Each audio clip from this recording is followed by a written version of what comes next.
Good morning. Let us be very honest with one another for a few minutes, because without honesty there is no use attempting a spiritual life. You have prayed and you have pleaded, and some of you have fasted. You have worn out the knees of trousers and the edges of psalm books, and still silence has stared back at you. You have said, Father, I have asked, I have knocked, and the door, if it moved at all, seemed to open into a corridor of delay. In some cases, the contradictions arrive: more bills, stubborn symptoms, a loneliness that would not take a hint. You know what it is to feel that the heavens are brass. You have offered bargains, promises to be better, kinder, more devout, if only, if only. And in the middle of the night, a very old question has sat down on the bed. Lord, how long? Now hear this. It is not that your prayer was not heard. It is that you and I have been trained to end the prayer in the wrong place. We have been trained to fix our eyes on results as the finish line, to judge the reality of spirit by the movement of shadows. But prayer is complete not when a body warms, not when a bank ledger climbs, not when a letter arrives, but when assurance makes its quiet entrance and sets its seal within you. I mean that unmistakable inner, yes, the peace that drops down without cause, the gentle authority that whispers, be still and know that I am God. When assurance appears, the prayer is finished. Do you see? The forms may still look the same for a time. Do not be deceived by that. When the signature of God is upon your heart, no further speech is required. Your Father knoweth what things ye have need of before ye ask. That knowing, realized, is the end of prayer. I am going to give you a password, and I do not give it as a slogan to paste on a refrigerator. I give it as a living key to be turned in the lock of your own awareness. Where the Spirit of the Lord is, there is liberty. Take that into your breath as you sit and into your walking as you go, not as magic words, but as the reminder that we are not going to try to do anything to the condition. We are not going to fix, change, add, or subtract. All we are going to do is bring by recognition, by consent, the realization of God's presence. Where the Spirit is realized, liberty is found. Liberty from what? From fear first, from bargaining next, and yes, ultimately from the coercion of appearances. The words are not the power, the Spirit they point to is the power. But the words can awaken remembrance, and remembrance ripens into assurance. From this moment, let there be one demonstration only set before you, not health. If health comes, give thanks for God alone. Not supply. If supply comes, let it stand as a shadow of presence. Not guidance. If doors swing open, walk humbly through them, but know that you did not pray for doors. You consented to God. One demonstration only, the realization of the presence of God. When you say, I am not trying to get well, you have to mean it. When you say, I am not seeking more dollars, you have to mean it. Man shall not live by bread alone, but by every word that proceedeth out of the mouth of God.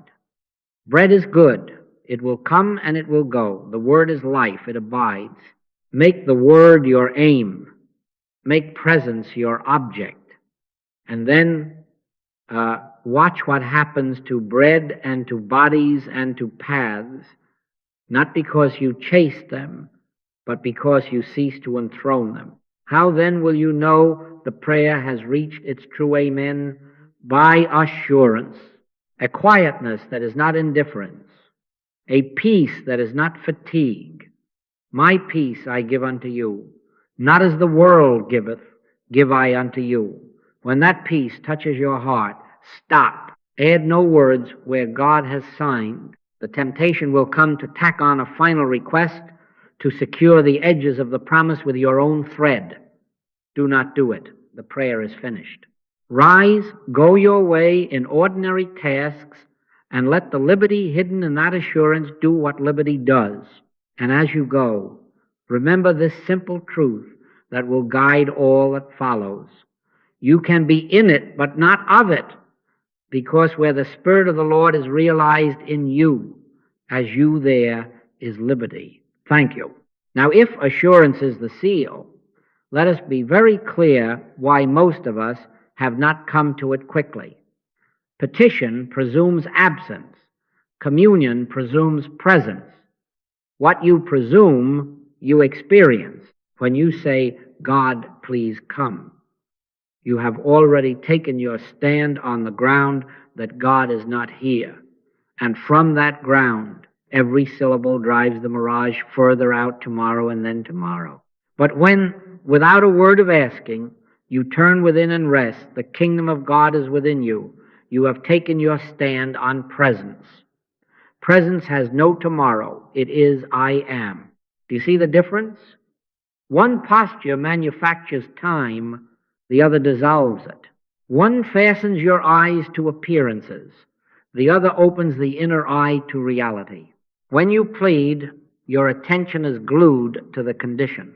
You are counting the beats of a pulse, watching the mailbox, checking the balance, and keeping holy vigil with a clock. And then you call that prayer. The Master said, take no thought for your life. And again, your Father knoweth what things ye have need of before ye ask. Before you ask, supply is known.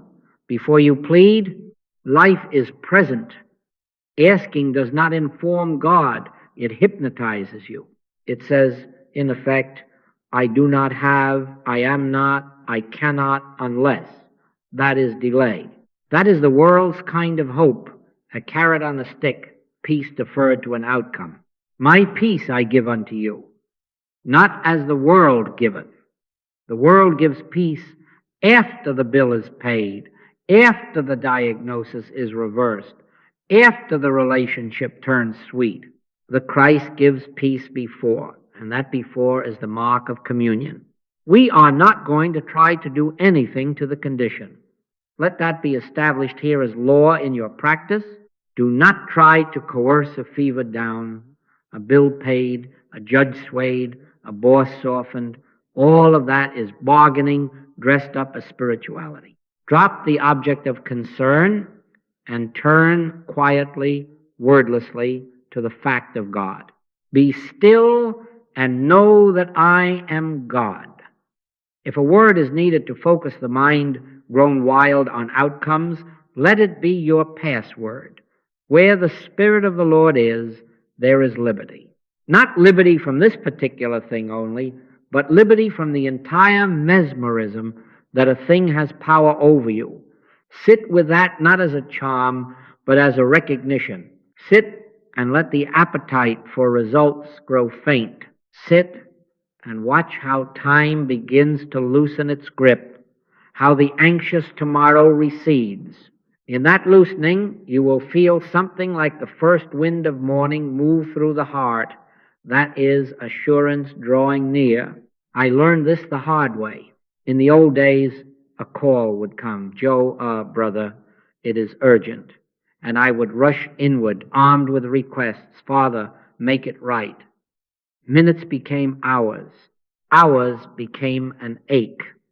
Nothing moved because I was busy moving shadows with my mind. Then grace taught me to do nothing, to lay down the patient, the symptom, the clock, even the practitioner, and to consent only to presence.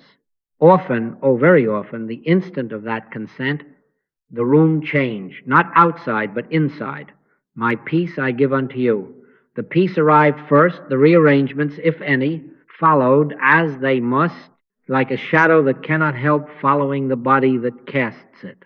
So when you find yourself reaching for a petition, stop. Do not tack another wish to heaven's door. Turn silently.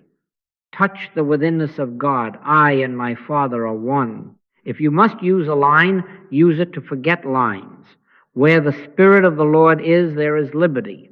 Wait there 30 seconds, 3 minutes, whatever it takes, until time thins and presence thickens. That is communion. That is immediacy. And when the sweet weight of assurance settles, add no words where God has signed.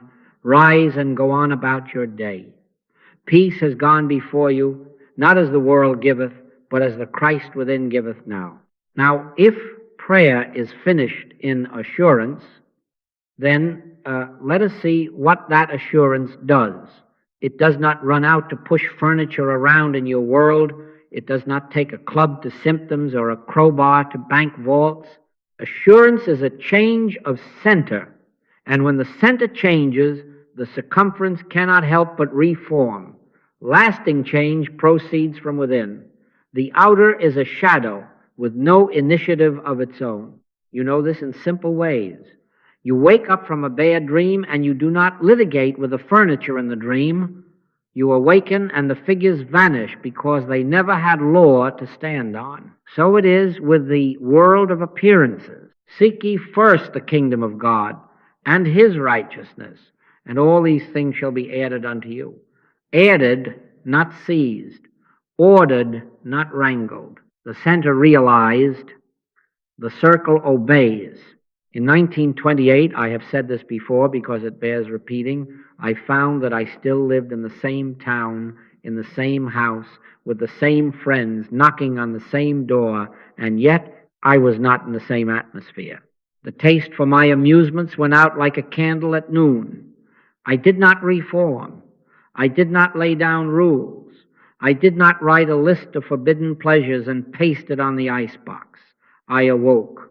And in that awakening, the appetite for cocktails, the itch for the card table, the pull of the theater, all of it drained away without a fight. They said, come on, it won't hurt you. I had no argument with them. I simply could not go back. They could not follow me into the new air, and neither could I return to the old. You can be in it, but not of it. I was in the same calendar, the same traffic, the same headlines, but not of their atmosphere. That is what assurance does. It releases you from the jurisdiction of the scene by relocating you in the presence that fills it. How? Why does a worry lose its grip when you have done nothing to the facts? Because in spiritual logic, error has no law to maintain it. 2 times 2 cannot make 5. It can appear in a child's notebook. It can be printed on a billboard 10 stories high, but no covenant of arithmetic arises to keep it in place. It stands only while belief looks at it and says, yes, this is so. Then light comes, and there is no battle, no crowbar, no pleading with numerals. 5 dissolves because 4 is realized. In like manner, when presence is realized within you, the mesmerism by which a condition claims power finds no law to uphold it. Where the Spirit of the Lord is, there is liberty. Liberty from what? From the supposed statute books of fear, time limits, odds, heredity, market cycles. Assurance does not break those laws. It reveals their lawlessness. Do not then let your concern be for the circumference. Do not let your concern be for health. Do not let your concern be for supply. Do not let your concern be for vindication. Let your concern be that the center is known, that you feel even faintly at first, that still sweet pressure of the Spirit within. Sit quietly, say nothing. And when that gentle yes comes, perhaps only a feather's weight of peace, rise. Rise and go about the same duties you went about yesterday, but you will see, not in the same atmosphere. The emails will be the same, the faces the same, the weather perhaps as rainy as ever, and yet you will carry sunlight that rearranges the room without your touching a blind in it, but not of it. My peace I give unto you, not as the world giveth, give I unto you. The world offers peace as a condition attached to outcomes. The Christ gives peace as the cause that reorders outcomes, if and as need be. I have watched this over and over in my own life and in the lives that have crossed my path. A woman, frantic over accounts, learned to sit for 3 minutes, wordless, until the edge of fear softened. That was all, no affirmations, no mental arithmetic. The next day, a solution that had sat in the file for months met her eye as if for the first time. Did the presence manufacture paper? No. Presence removed the fog that made wisdom look like clutter. A man anxious for a prognosis turned from symptoms to the inner presence and just felt, I am with thee. He did not deny the body. He denied its authority to interpret God. The numbers later shifted, yes, but the greater thing had already happened. He was free before the report. And I tell you truthfully, had the numbers not shifted, the liberty was no less. When you say, I am not trying to get well, you have to mean it, because then and only then is the center free to command the circle. So take this as practice and as promise. Move the center and the circle moves. Do not argue with shadows. Do not correct the blackboard. Wake the student. Be not conformed to this world, but be ye transformed by the renewing of your mind. Renewing of mind. Change of consciousness. That is the hinge upon which doors swing open of their own weight. Make presence your atmosphere, and you will find yourself walking through the same marketplace with a new sky over your head. In it, yes, buy, sell, love, serve, but not of it. For you now live from an interior sun. Where the Spirit of the Lord is, there is liberty. Hold to that as your password when appearances crowd in. Seek the inner shift. The outer will have no choice but to follow. And when it does, do not bow to the shadow. Give thanks for God alone. Now let us lay out the road so you are not wandering in the dark with a handful of good intention. There are 3 movements, and they are not 3 labors, but one life unfolding. Silence, assurance, oneness. Do not try to manufacture any of them. Move by recognition, not by effort. Be still and know that I am God. Silence is not something you perform. It is what appears when the appetite for outcomes loosens its teeth. You sit not to get well, not to get money, not to get guidance, but to consent to God. And in that honest consent, the mind notices it has no work to do. The wind goes out of the bargaining sails, and a hush takes the helm. That hush is silence.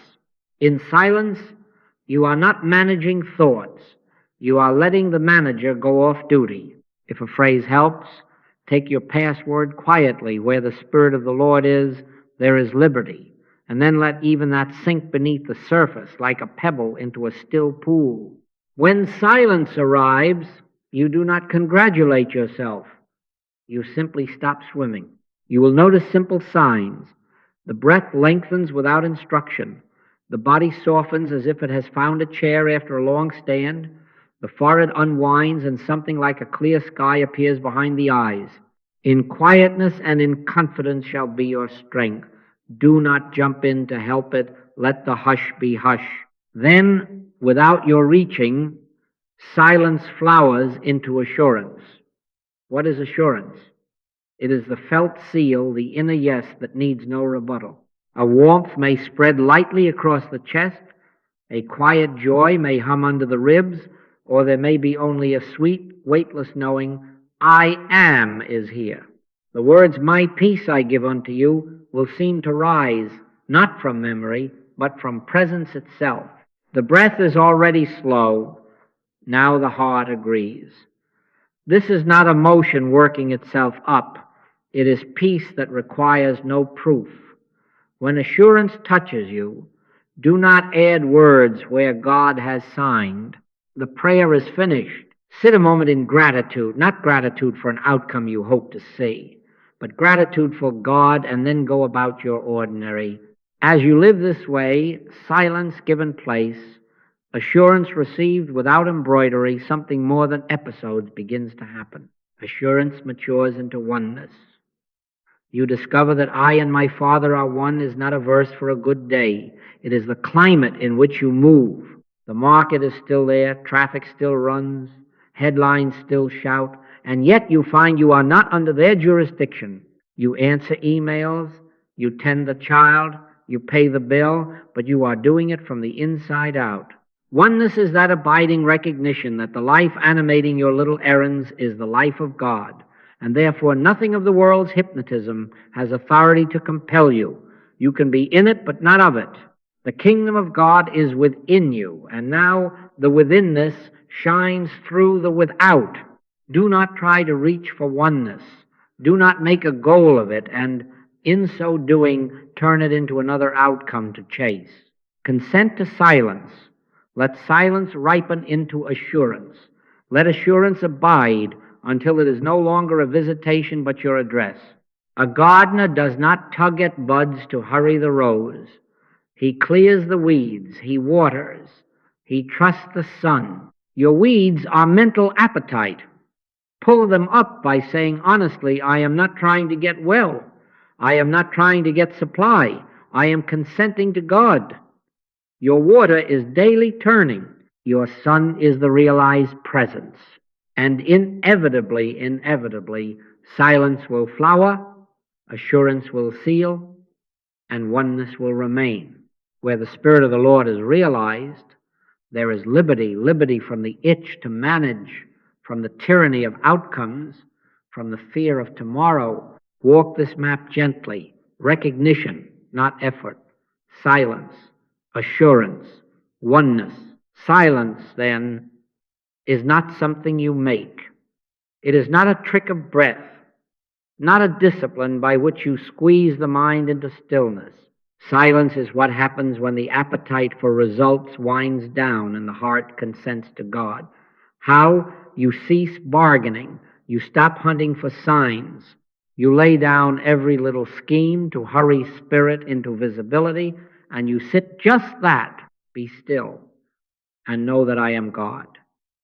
Do not take that as a command to wrestle your mind into vacancy. Take it as permission to release the steering wheel. We are not going to try to do anything to the condition, to the body, to the budget, to the future. We are going to rest the attention in God. And in that resting, the wind that ruffles the waters of your mind begins to drop of itself. When the wind stops, the lake knows what to do. It mirrors the sky without effort. Silence is the lake when the wind of wanting dies down. Do not let your concern be for health. Do not let your concern be for supply. Let your concern be that the inner tide begins to move, that you feel even slightly that surging of the Spirit within. My peace I give unto you, not as the world giveth. The world assigns peace to an outcome. The Christ breathes peace as presence. So when you take your seat, take it with integrity. If you say, I am not trying to get well, you must mean it. If you say, I am not seeking dollars, you must mean it. Man shall not live by bread alone. Bread will come and go. The Word abides. Turn to the Word, to the presence, and make that your only intention. Now, practically, because you live in bodies and it helps to give the body its cue, sit down. No posture is sacred, but choose one that is honest and at ease. Let the spine find its natural stack. Do not soldier it straight. Soften the forehead, as if you have set down a heavy book you no longer need to read. Release the jaw. Let the tongue rest.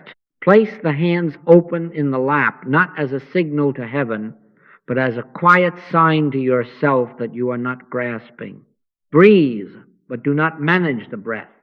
If it is short, let it be short. If it is shallow, let it be shallow. Watch without instruction how the exhale begins to lengthen of its own accord, how the shoulders drop, how the belly loosens like a fist forgetting its quarrel. If a thought comes, do not swat it.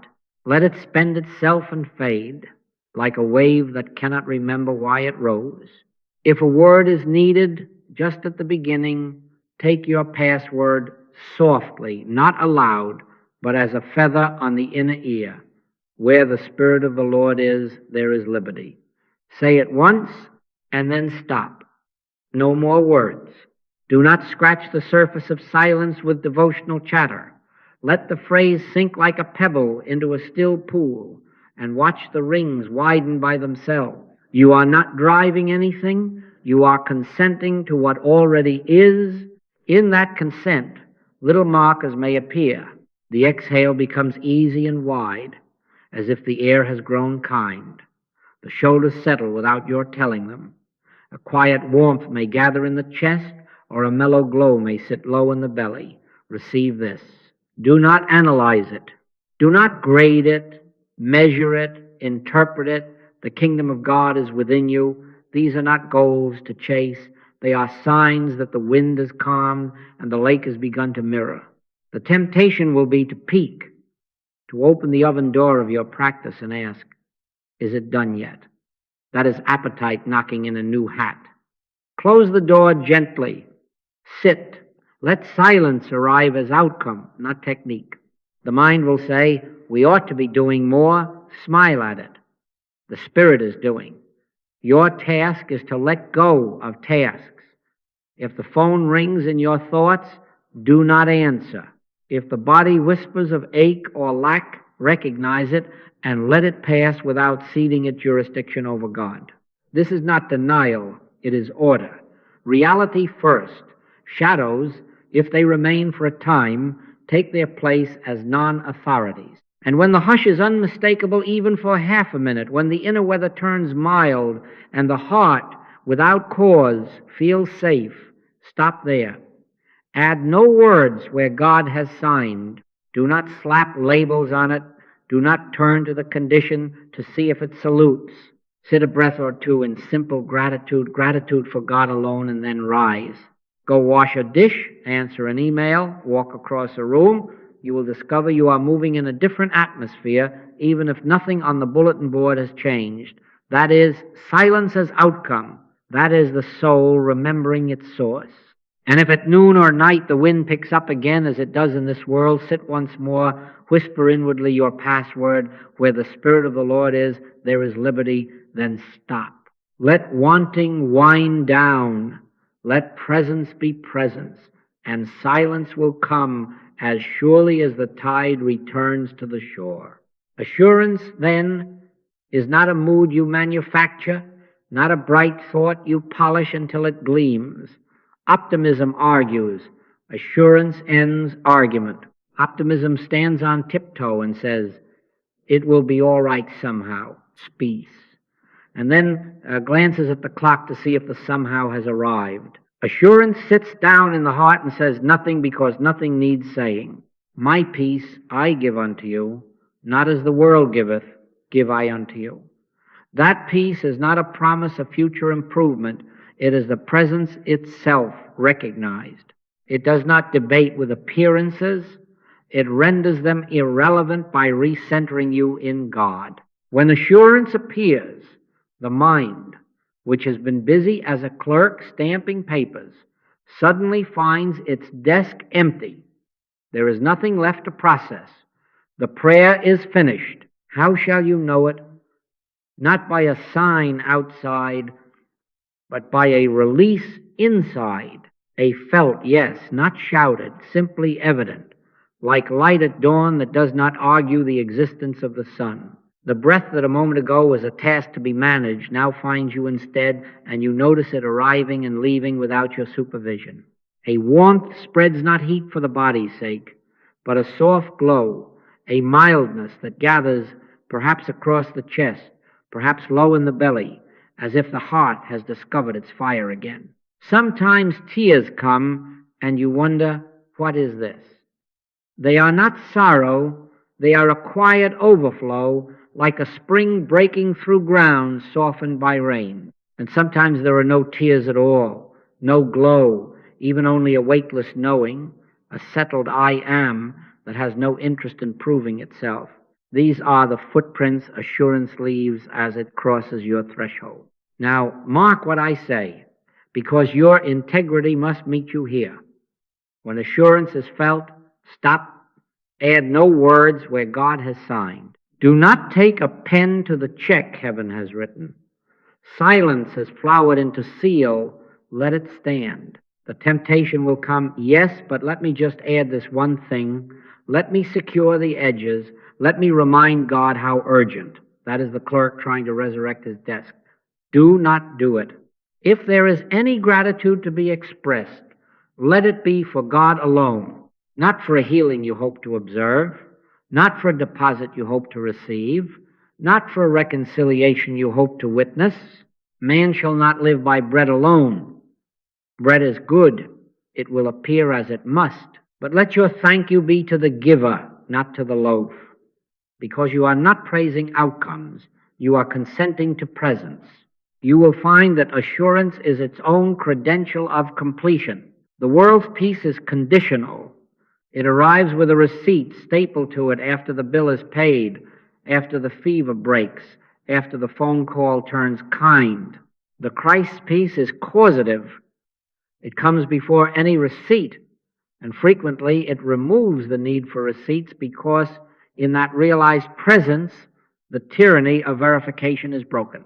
Where the Spirit of the Lord is, there is liberty. Liberty from what? From the demand to check, from the fear that if you do not keep your eye on the thing, it will grow teeth. Assurance removes the eyes from the thing and fixes them without striving on God. And because the inner eye is single, the whole body is full of light. So, when you sit and that soft yes arrives, even for half a minute, let it close the book, rise gently, go wash a dish, answer a letter, walk down the street as one who has been signed and sealed. If later the wind picks up again, as it does in this world, do not imagine you lost something. Sit once more. Return to silence. Let silence bloom into assurance. And again, stop. This is prayer as consummation, not as negotiation. You have no demonstration to make except one, the realization of the presence of God. When you say, I am not trying to get well, you have to mean it. When you say, I am not seeking dollars, you have to mean it. In that integrity, assurance comes honestly, and when it comes, let it finish the prayer, my peace I give unto you. That is the Amen. Do not echo it with worry. Do not improve it with words. Let God's signature be the end. Now we come to the price of this, and I want you to hear it with the same quiet with which we have been sitting. Assurance does not sell itself at a discount. The coin you bring to that counter is your integrity. You must want God more than relief. You must want presence more than results. Otherwise now, let us be honest, what you are practicing is bargaining in a religious suit. Do not be fooled by the soft language we use, I seek Christ, I seek awakening. Don't be fooled by it. They don't. They want a healing. And I say that not to scold, but to expose the hypnosis that sits under even our piety. I wanted a healing. And many times I still catch myself wanting a quick smoothing of the surface and calling it prayer. Integrity is the pivot where you turn from that to God alone. When you say, I'm not trying to get well, you have to mean it. Not as a clever formula, not as a sentence you mutter like a charm. You have to mean it, because meaning it removes the hook by which the world drags you back into suspense. Man shall not live by bread alone. Bread is not the enemy. It is just not the life. Do not insult God by thanking Him for a loaf as if the loaf were the wonder. Give thanks that life itself is present, and the loaves, if needed, will be found scattered like manna along your path. Give up gratitude for healings. Give up gratitude for increased supply. Give up gratitude for any outcome whatsoever as a credential of prayer. Be grateful for God alone. My peace I give unto you, not as the world giveth. The world gives you a receipt, the Christ gives you Himself. Set your aim then, once and for all, and keep resetting it as often as you find it wandering, sick or well, rich or poor, vindicated or misunderstood, I am determined that the object of my life is spiritual awareness, not a career in spiritual things, not a stream of demonstrations to show friends how potent my method is, but awareness, the realized presence of God as my very life. I and my Father are one. If that is true, and it is, then no condition out here can either prove or disprove God. It can only prove or disprove whether I have remembered. I had a man come once, eager and eager again, his notebook full of verses and his pockets full of bills. "Teach me the right words," he said, "and I will be free." I told him there are no right words for getting money because we are not going to try to do anything to money. We are going to bring the realization of God's presence to bear upon our sense, and where the Spirit of the Lord is realized, there is liberty. "All right," he said, "I'm not trying to get money." And then he leaned in and whispered, "But will this help with money? Do you see it? The hook was still set." We sat until the hook showed itself so plainly that he could not pretend. And when he confessed, not to me, to God, "Father, I want you more than I want relief," something relaxed. He did not win a lottery. He won a center. And in days the edges began to place themselves. Here is the practice of integrity. When you turn within and whisper your password, "Where the Spirit of the Lord is, there is liberty," watch your heart for the tremor that reaches for a result.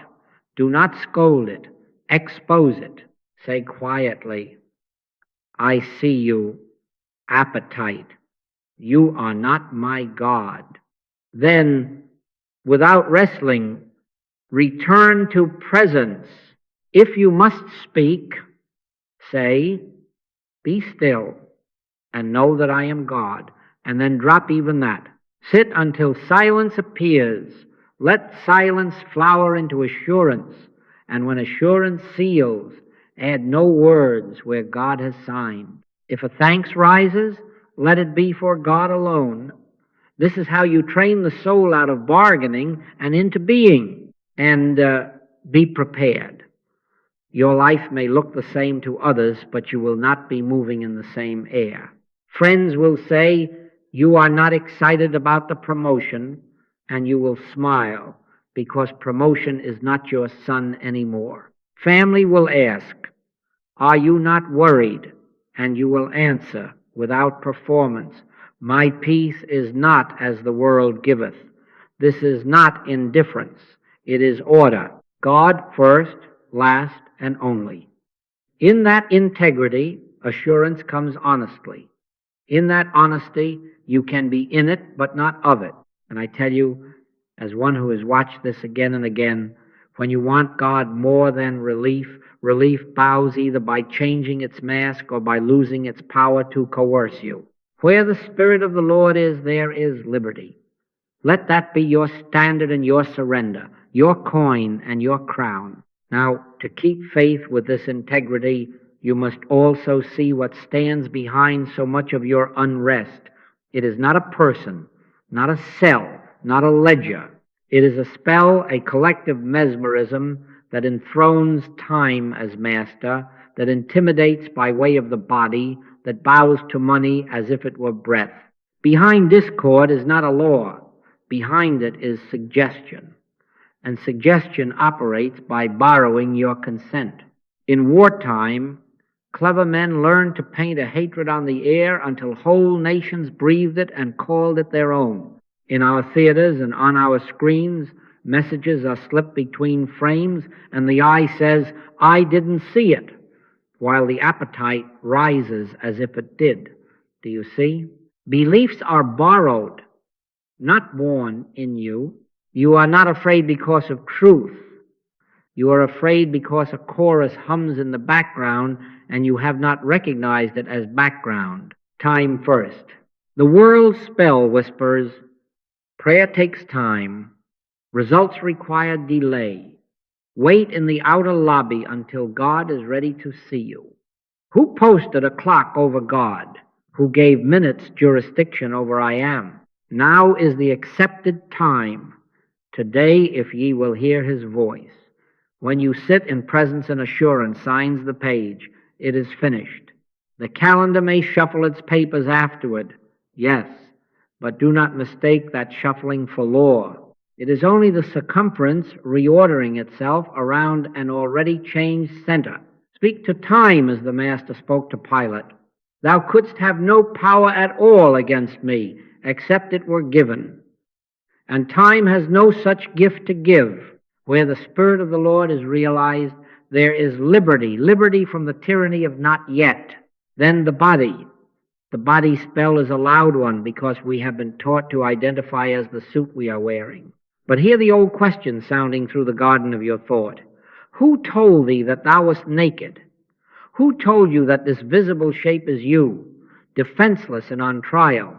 This is not me. This is my body. I am invisible. I am consciousness, life aware of itself, and the body is a servant of that awareness, not its sovereigns. We are not going to try to do anything to the body. We are going to bring the realization of God's presence to bear upon our sense. And in that realized presence, the body takes its proper place, useful, cared for, but not a God to be propitiated by fear. Be still and know that I am God. In that stillness, the body's alarms are unmasked as echoes, and echoes have no power to originate sound. Now, money. Money's spell is subtler because it masquerades as common sense. It says, without me you cannot live, and many of us bow as if to oxygen. But money is a symbol, a convenience, a shadow on the wall of exchange. Life is God. Supply is God expressing as wisdom, order, opportunity, the right door at the right hour. Ye cannot serve God and mammon. You can use mammon, certainly. You can count it, budget it, pass it across a counter, but serve it? No. When you remember that you are not here to get dollars, but to realize God, money returns to its task like a well-trained clerk. If you catch your heart kneeling at its altar, say quietly, I see you, appetite. You are not my God. And turn without scolding back to presence. This is dehypnosis, not denial. Do not mistake me, but release. You are not arguing the world away. You are declining to lend it, your fear. Take your password and use it as light. Where the Spirit of the Lord is, there is liberty. Whisper it not to convince God, but to wake yourself from the trance. Say to time, you do not run prayer. Say to the body, you are not my identity. Say to money, you are not my life. Then sit. Let silence arrive as outcome. Let assurance seal the page. When the spell is seen as spell, its claims loosen of themselves, and the way is cleared for assurance to come honestly, swiftly, sometimes in a breath. In it but not of it, moving through the same hours, the same limbs, the same markets, yet free. Because the chorus that once coerced you is recognized now as background, and your ear is tuned to the still, small voice that needs no microphone. Where the Spirit of the Lord is realized, there is liberty. Let that realization break the spell. Now, because all of this can sound lovely and floaty until your calendar opens and the phone rings, let us make it plain. Presence first, 3 times daily. Not as a superstition, not as a penance, simply as the way you train recognition so that assurance is not an accident but a familiar guest. Morning, somewhere in the middle, and evening, choose what is honest. And do not clock it. Do not sit with a stopwatch and grade spirit. Sit until you feel the inner softening. It may be 3 minutes one day, 12 the next, but the measure is not the minute hand. The measure is the shift, the breath lengthening without orders, the forehead unwinding, a quiet warmth gathering, or that weightless knowing that needs no word. Recognize it. That is all. Here is the sequence. First, take your password once, only once, softly within. Where the Spirit of the Lord is, there is liberty. Take it not as a plea, but as recognition, as you would nod to a friend across the room. Second, let go of naming the issue. Do not rehearse the doctor's words, the ledger's column, the family drama. We are not going to try to do anything to it. We are going to bring the realization of God's presence to bear upon our sense, and where the Spirit is realized, liberty appears of itself. Third, let the body show you that the wind is dropping. Do not manage the breath. Just notice how the exhale begins to lengthen, how the shoulders set down a burden they did not know they were carrying. Fourth, and this is the hinge, stop speaking. Be still and know that I am God. No mantras now, no holy chatter. Stillness is the prayer. If thoughts parade, let them pass without saluting. If the body whispers, "Ach here, fear there," recognize it and return without argument to the quiet center. This is not denial, this is order. In quietness and in confidence shall be your strength. Sit until the soft yes of assurance appears, even a feather's weight of it. Then add no words where God has signed. If gratitude rises, let it be for God alone, not for what you hope will happen at 2:00. Rise and go about your business as one sealed. Wash a cup, answer a letter, carry a bag. Do not turn to the condition to see if it is saluting you. The prayer is finished. Now, the moment of need rule, because life does not schedule itself around your practice, on contact with any problem, email, pain, bill, accusation, refuse to tinker. Turn instantly to presence. Do not rearrange the furniture on the deck. Go below and touch the helm. Say inwardly once, "Where the Spirit of the Lord is, there is liberty," and then stop. Half a breath of stillness, a single sip of assurance can break the hypnotism by which the problem claims jurisdiction. If a reply must be made or a step taken, make it after that inner nod.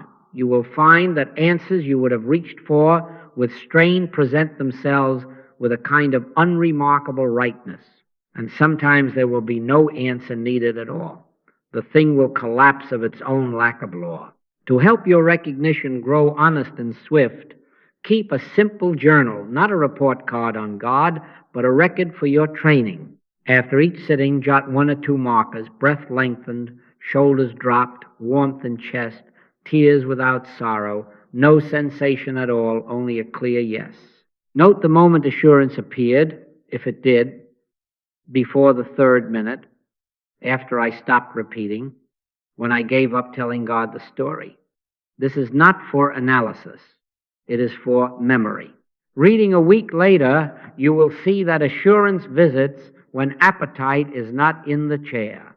You will see, too, that once assurance comes, the outer has a way of untangling without your pulling at knots, or if it does not immediately untangle, its power to coerce you has faded, and that is liberty.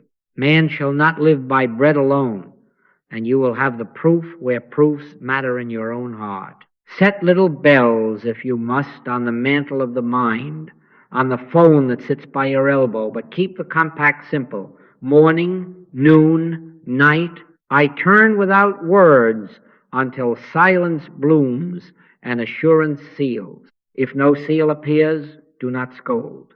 You have kept the appointment, and that faithfulness itself loosens the appetite that blocks the door. If in the middle of a corridor the old fear rushes, remember the rule: 1 password, then quiet. We are not going to do anything to it. We are going to consent to God, and as you hold to this, you will discover that practice is not something you go to and leave. It becomes an atmosphere. My peace I give unto you, not as the world giveth. 3 times a day is the trellis.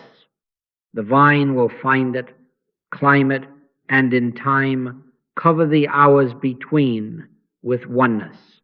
Presence first, always. Make that your method, and you will find that assurance, when it comes, does not visit. It abides. You can be in it, but not of it. Where the Spirit of the Lord is, there is liberty. Let that be your password, your protocol, and your peace. Now, when this atmosphere begins to hold between your sittings, when silence does not merely visit but abides as assurance, you will discover that oneness is not an experience you have, it is who you are. I and my Father are one. Do not treat that as a sweet mood. Treat it as a fact of being, as native and near as breath, not two, not a seeker over here and a distant deity over there. One life, one mind, one love, appearing as you, through you, as the common moments of a day. And because it is a fact, it does not need straining. It needs recognition again and again until recognition becomes continuous. This is what it is to be in it, but not of it. You still answer your phone, you still sweep your floor, you still meet a deadline, but you do not draw your life from any of these things, nor do you surrender your peace to them. My peace I give unto you, not as the world giveth. Watch, then, how fear begins to drain off, first by trickles, sometimes by sudden streams. The body which had shouted as if it were your sovereign quiets, when it is seen in its place, this is not me, this is my body. I am invisible. I am consciousness. And when the inner authority returns to God, the body relaxes its claim to ultimacy. You do not argue with symptoms. You do not bribe them. We are not going to try to do anything to it. We are going to bring the realization of God's presence to bear upon our sense. And where the Spirit of the Lord is realized, there is liberty. Liberty from the coercion of aches and calendars and prognoses. To all such powers you can answer as the Master answered Pilate. Thou couldst have no power at all against me, except it were given. And the world has no such power to give. Not to the body, not to money, not to time. Money, too, steps down from its imagined throne when oneness is lived. You do not despise it or worship it. You use it, and you are not used by it. Man shall not live by bread alone, and therefore you cease organizing your day around the hope of bread. You organize your day around presence, and bread finds its way to your table as required supply, guidance, harmony. These appear not as trophies you have won, but as fruit that cannot help showing itself when the branch abides in the vine. I am the vine, ye are the branches. The branch does not strain to bear, it abides, and the life of the vine does the bearing. In the same way, steps come right, doors open or close without insult. The needed word is there in that same hour, because you are not inventing a life, you are consenting to life. Now, look at your relationships in this light. Oneness unhooks the quiet appetites by which we make demands of one another. Approve me, complete me, defend me. When presence is felt as your sufficiency, you do not arrive at the table with a hidden invoice. You arrive free. Defense softens because there is nothing to defend. Demand softens because there is nothing lacking. Judge not as a moral achievement, but as a natural consequence of seeing God where you once saw separate selves clamoring. A soft answer stops being a tactic and becomes your first language because you are speaking from a center that does not need to win. Agree with thine adversary quickly ceases to sound like compromise and begins to look like wisdom, because you are no longer bargaining for your worth in the courtroom of human opinion. You are drawing your identity from I and my Father are one. Do you see what this does to the world's leverage? Headlines still shout, ledgers still add and subtract, bodies still age on the surface, but the ultimacy has shifted. The hook is out. You can sit with an accountant, see facts plainly, and yet move without fear because your peace does not hang on any column. You can visit a doctor, hear what is said, and yet not hand over your I am for a chart. You can answer a critic with kindness or with silence, because you are not auditioning. If thine eye be single, thy whole body shall be full of light. Singleness of eye, singleness of aim, presence first renders the world non-coercive and life spontaneously orderly. And so the day becomes simple. Presence before tasks, presence within tasks, presence after tasks. Seek ye first the kingdom of God, and all these things shall be added unto you. Not grabbed, not bargained for, added. You make no show of holiness. You wash your dish, you write your line of code, you pick up a child, you care for a parent. Underneath, one recognition hums. Where the Spirit of the Lord is, there is liberty. When the wind picks up as it does in this world, you know the way. Turn within, be still, let silence bloom into assurance, and add no words where God has signed. Abiding oneness is not a posture you strike on Sundays. It is the atmosphere of your going and your coming. In it, but not of it, free, unhurried, useful, and without your managing, the vine bears. This, then, is what I have called the third degree.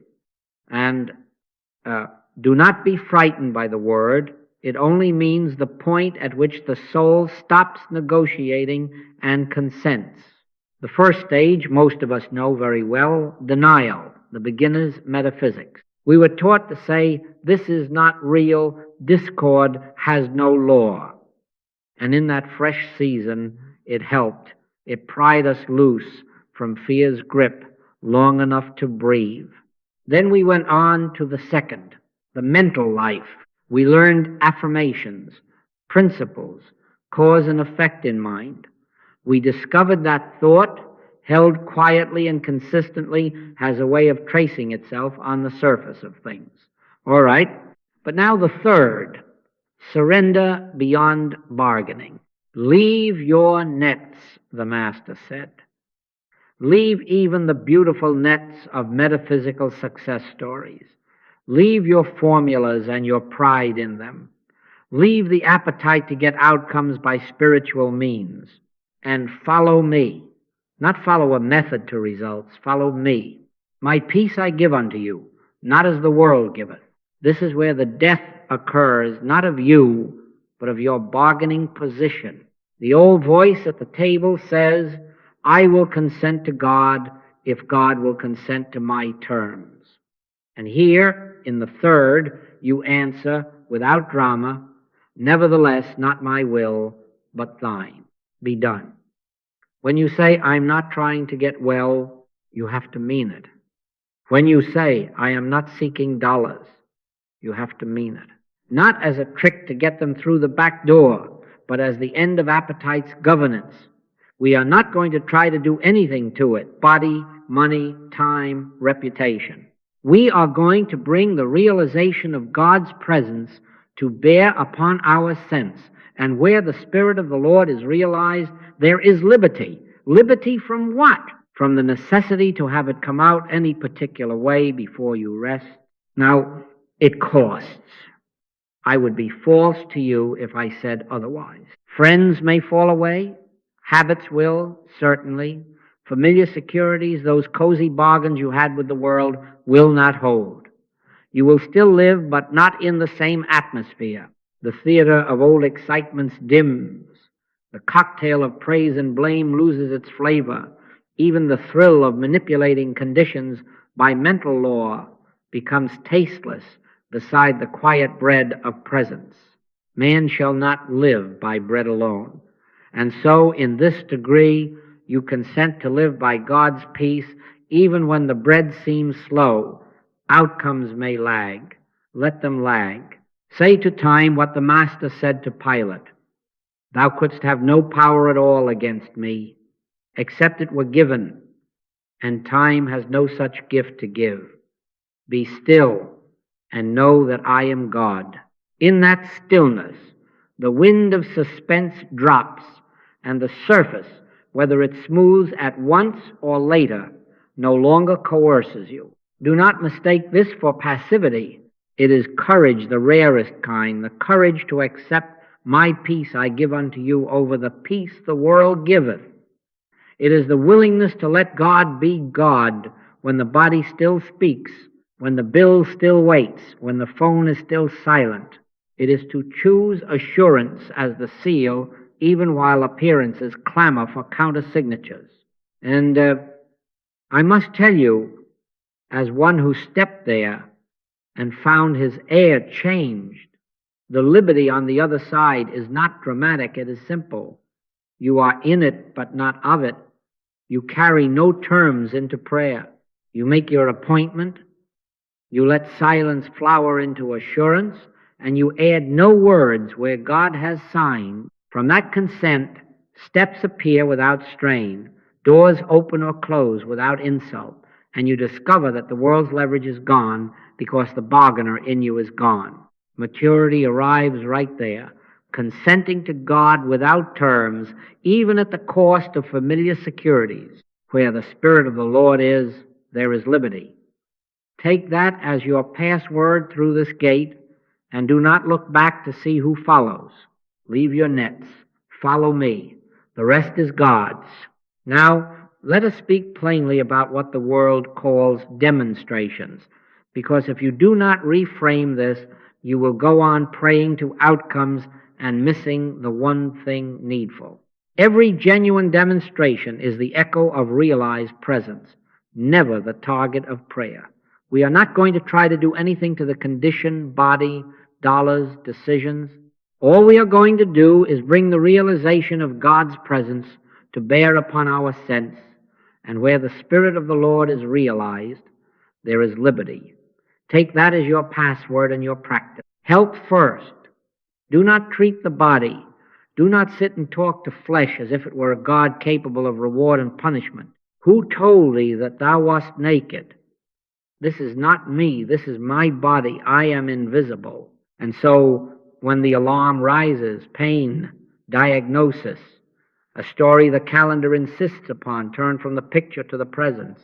Say once, quietly, where the Spirit of the Lord is, there is liberty. And then be still. Be still and know that I am God. Sit until silence arrives, not as a trick you perform, but as the outcome of your surrender of results. Let silence flower into assurance. Add no words where God has signed. Then go in peace. Do not revisit the prayer to see if the symptom is saluting you. I remember a woman tight with fear over her chest who had tried a dozen affirmations like pills. When she stopped trying to get well, really stopped and turned to God alone, the fear bled out of the room. The body followed like a servant who had been listening to the wrong master. Sometimes it quieted at once, sometimes over days, but the coercion was gone. And that is liberty. Supply next. Do not enthrone the dollar as oxygen. Man shall not live by bread alone. Seek ye first the kingdom of God, and all these things shall be added unto you. Money is a symbol. Life is God. Your prayer is not to get dollars, but to realize presence. When assurance settles, you will find that avenues already present but unseen stand up. A grocer sat with me once, drowning in invoices. We did not chant dollars. We entered silence. When assurance came, he rose without hurry, called an old supplier not to plead but to bless, and in that conversation saw how to rearrange his stock and terms. He did not make a metaphysical heist. He recognized an order that was there all along, revealed when appetite for a certain figure released its grip. The dollars were the echo, not the aim, and guidance. The mind loves to demand answers, deadlines, burning bushes. Don't. Stop manufacturing a voice. In quietness and in confidence shall be your strength. Turn within, one password only, then silence. Assurance will settle the heart, and the next step will stand up sometimes as a clear yes, often as a confident no, and many times as a holy pause. Take no thought how or what ye shall speak. it shall be given you in that same hour. A young man with two offers came, frantic to choose by pros and cons. We sat, dropped the ledger of reasons, and waited. When assurance signed, one option felt strangely weightless, the other suddenly noisy. He chose without drama, no thunder, just rightness. Hold to the rhythm, silence, assurance, oneness, go in peace. Do not return to the altar to renegotiate. If later in the day the old stir comes to check whether anything has happened, recognize it as appetite and say, I see you. You are not my God. One password, then stillness again. We are not dealing with the picture. We are consenting to presence. If a step is to be taken, it will arise from oneness without pressure. And if assurance does not appear, be honest. Do not grade God. Tell the truth. Father, I want you, and I still want relief. That honesty is worth more than an hour of pious pretending. Sit, not defeated, surrendered. Let go again of the hook in the outcome. Sometimes you will only feel a feather's weight of peace. It is enough. Sometimes there will be no feeling at all, only your consent to nevertheless not my will but thine. Keep the appointment. Integrity is the price. Assurance is the seal. Oneness is the life. You can be in it but not of it. So, in health, in supply, in guidance, do not aim at shadows, aim at God. I and my Father are one. When that is recognized, the echoes will arrange themselves as needed or lose their power to coerce you. Either way, liberty. Where the Spirit of the Lord is, there is liberty. Make that the end and the means, the password and the prize. And when it is signed, rise and go your way in peace. So let us make a covenant, simple and strong, for 30 days, not a superstition, not a bargain, but a straight, quiet consent. 3 periods of turning every day. Morning, somewhere in the middle, and evening. Presence first, always. And at the first brush of any problem, email, ache, bill, blame, turn at once, without argument, to the one. Take your password once, only once. Where the Spirit of the Lord is, there is liberty. And then stop.